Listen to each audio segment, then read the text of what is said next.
Hey everyone, it's Ben Hardy here, and you all saw the title of the video, so you know what this is about. So here's how this is going to go. I'm going to first start things off on a positive note. I'm going to talk about the positive things that I've had, experience-wise owning Fords. And then, yeah, we'll get into the juicy stuff, and we'll talk about my plans moving forward. And so with that being said, let's get into it.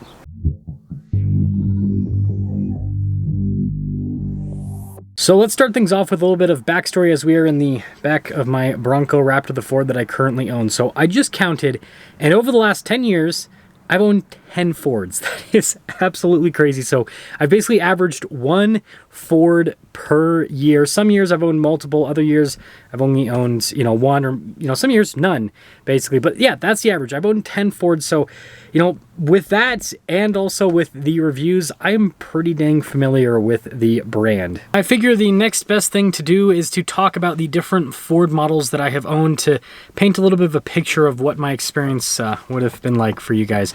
So the first Ford I owned was a Ford Freestyle. It was like a 2005, had a lot of miles and had a lot of problems. That car only lasted me 6 months before it just didn't work anymore, and that was my first experience with Ford. Definitely a very positive experience.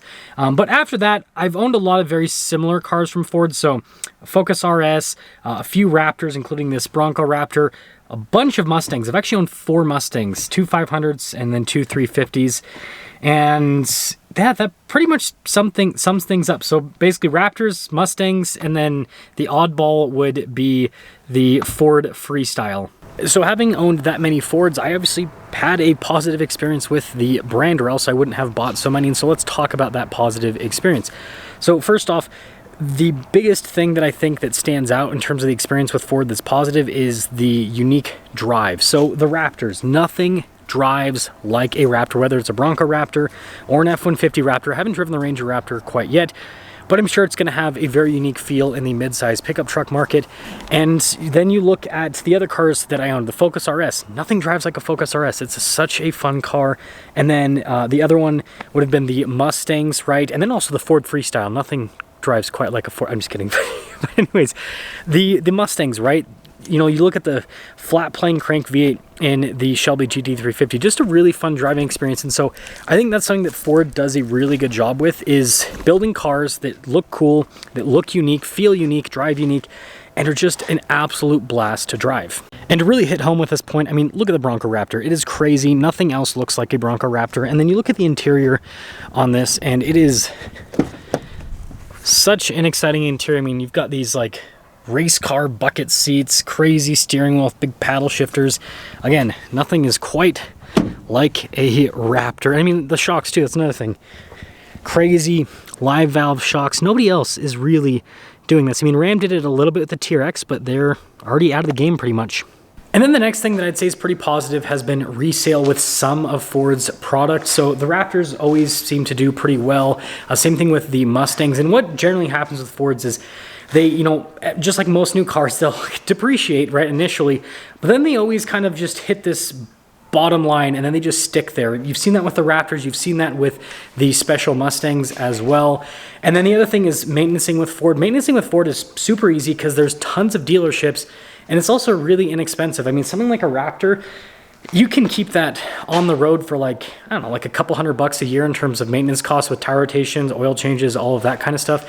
And so good resale value paired with low maintenance costs means that even though the vehicles themselves can be more expensive from an MSRP perspective, the actual ownership cost doesn't end up being as much as what it is with some other automakers.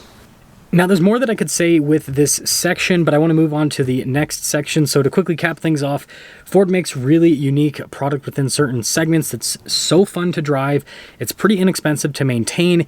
And on top of that, it's easy to get maintenance with the vehicles. And then the ownership cost is not as expensive as some other vehicles because Fords hold their value pretty well, again, within certain segments. And so, yeah, I would say, if you're going to be, I guess, buying and selling cars over a relatively short period of time, so like you can keep the car for 1-2 years, then it's actually a really positive experience with owning a Ford. So the first thing that's, more on the negative with Ford is going to be the build quality. Their modern build quality is definitely slipped. Other automakers too, but I mean, look at the grab handle. It's got some give. The center console I feel like is the best. Like, look at that. This is a $100,000 vehicle. The center console jiggles and wiggles like that. And like I said, other automakers have this thing too. But that's been something that has been an issue with Ford, is just you buy a vehicle and it's expensive and then it doesn't have the best build quality. And then the other thing is going to be reliability. So I'm not here to say that, you know, Fords fix or repair daily, because that's not the reality of the situation, but there are some inherent reliability problems with some of Ford's models. And again, the models that we're talking about in today's video, like the Raptors.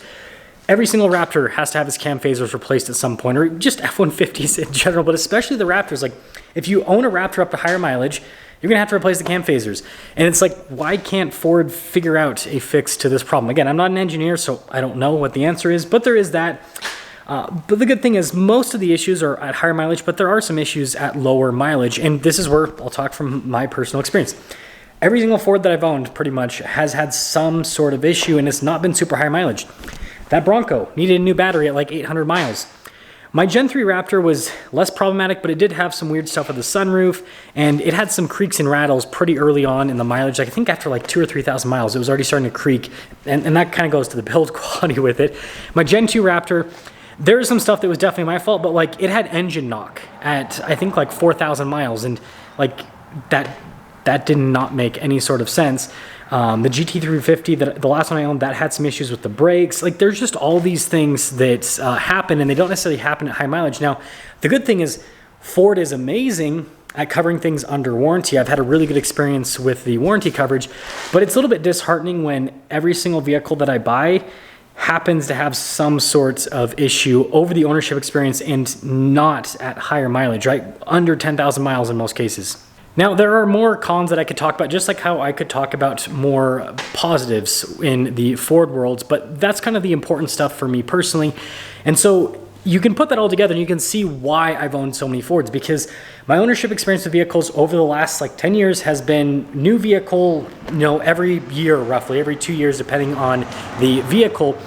But I've talked about how moving forward on the channel, I don't want to do that anymore. I want to own vehicles for a longer period of time. That's why I bought the 200 series Land Cruiser that I have in the shot here behind me. And so because I plan on owning vehicles for longer, I've looked more into long-term ownership costs. And again, Ford is not necessarily worse than other automakers, but the product that I buy, because of how crazy it is, like the Raptors with the shocks and the engine and all of that, it does happen to be more expensive to maintain over the long term. Cam phasers, those are expensive. Rebuilding Fox shocks, that is not cheap whatsoever. Again, there's a big benefit of how crazy capable it is off-road, but yeah, there's a downside of when you own it long term that it is more expensive. And so because I don't plan on churning through vehicles more often, the things that you do have to fix and the reliability concerns, they're more important. I mean, again, that's exactly why I bought the Land Cruiser. This vehicle, it's well documented that you can go 200, 300,000 miles and pretty much just do battery replacement, oil change, tire rotation, like not a whole lot of stuff. But the reliability is not enough reason. The next thing comes down to lifestyle changes. So I'm showing you guys the payload on the Bronco Raptor, 1,019 pounds. And the cargo area here. Also, if you happen to be named John Jenks, I think these are yours. I honestly can't remember. But if they are yours, then it's in this video, and you should probably get them out of the back of my Bronco Raptor at some point. Also, if you're looking for a new Ford, John Jenks, I bought like almost 10 Fords, because one of them wasn't from the Freestyle I bought when I was like a teenager. But anyways, like 9 Fords from. Anyways, you can see how the cargo area is built in the Bronco. It's relatively vertical, but there is some limitations with the space. And this now leads us to the crescendo of today's video, the cargo area and the payload capacity. So everything that I mentioned in today's video is real when it comes to the pros and the cons. The cons are not nearly big enough to push me away from the Ford brand. I love the product so much and I love the brand so much that any of that stuff, I will deal with it. It is not a problem whatsoever. However, what is more of a problem is that my wife and I have recently had a really big lifestyle change. We had our daughter just over a year ago, and that obviously causes a lot to change in your life. But we've also recently discovered that my wife, although she thought she hated off-roading, she actually enjoys off-roading. But of course, the style of off-roading that my wife enjoys is the overland style, and I don't blame her, because Baja driving and rock crawling is stressful and it makes your tummy hurt, especially if you are the passenger. And so with that being, you know, something that is important to us moving forward, we got to have a solid overlanding rig. Now, we could use the Land Cruisers. I'm still debating on that. That's something that is still definitely on the table, but the thing that's pushing me away from that is, again, I plan on using mine and hers as our daily drivers for the next 10 to 15 years, and off-roading a vehicle on a regular basis, which is what we plan on doing, it puts a lot of wear and tear on the vehicle. So I'm still having that debate in my head. And so back to Ford, they don't really offer a solid overlanding vehicle. The Broncos don't really have enough payload. They're great for the driving. Again, this is, I've said it before and I'll say it again, this is the best vehicle when it comes to overall off-roading from the factory. It's great at rock crawling, it's great at high-speed off-roading, it's really comfortable, all of that. And then, you know, if we want something that has a lot of payload, like an F-150, it's just a little bit too big. Ford doesn't really offer like a bigger SUV that is body on frame, solid rear axle, independent front suspension, or solid front axle, like what you can get from some other manufacturers. Like, you know, we looked at the new Ineos Grenadier. Again, that's one that we're still not completely sold on it, but that's one that we're looking into. And so if we didn't have this lifestyle change, this wouldn't even be a video. I would still just be going down the Ford route. But because this is something that's going to be in our life where we're going to be going on these off-road adventures, it looks like there, again, not 100%, but it looks like there might have to be a change. Let me know what you guys think in the comment section below. Let me know what you think we should, you know, do in terms of the vehicle. If we do decide to go this route, we're not going to use one of the Land Cruisers for overlanding because we're trying to keep them somewhat nice for daily driving for the next 15 years. Again, Ineos Grenadier is something that we looked into. There's a new Lexus GX and the new Land Cruiser as well. There's some options out there that have, again, solid payload, good space, all of that. So, I'll see you.